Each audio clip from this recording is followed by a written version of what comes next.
a dit dans le Coran, et si ton Seigneur l'avait voulu, il aura certes fait des hommes une seule communauté. Or, ils sont en divergence continuelle.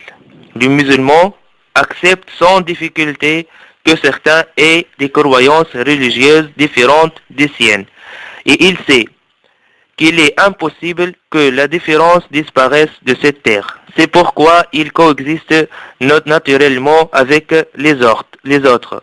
D'autant plus que les enseignements de l'islam définissent clairement le cadre des relations et les moyens d'entente avec les différentes communautés non musulmanes. La mission du musulman est donc tout simplement de faire parvenir le message limpide de l'islam aux non-musulmans après l'avoir assimilé lui-même. Leur réaction face à ce message n'est pas de sa responsabilité. Il n'aura pas à rendre compte. Allah nous a dit, et s'il discute avec toi, dis, Allah est mieux informé de ce que vous faites. Allah jugera entre vous le jour de la résurrection au sujet de ce sur quoi vous divergez.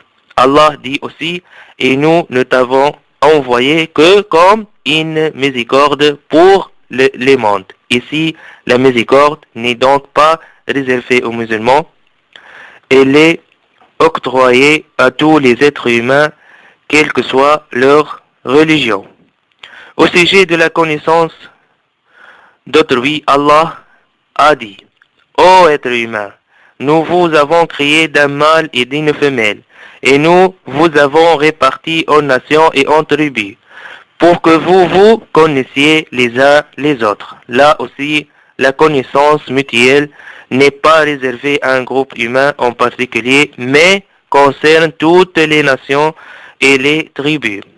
Lorsque Allah évoque la justice ordonnée par l'islam, il ne réserve pas cette justice aux seuls croyants, ni même aux êtres humains musulmans ou non, vivant en paix avec les musulmans. Il ordonne spécifiquement de pratiquer la justice même envers les gens hostiles. Allah nous a dit dans le Coran que la haine d'un peuple ne vous incite pas à être injuste. Soyez juste, cela est plus proche de la pitié. Allah est parfaitement informé de ce que vous faites. Cette vision fondée sur la miséricorde, la concorde, la justice et la tolérance permet de mieux comprendre les autres valeurs morales pratiquées par le prophète Mohammed sallallahu alayhi wa sallam qui mettait en œuvre le message divin dans chaque acte de sa vie.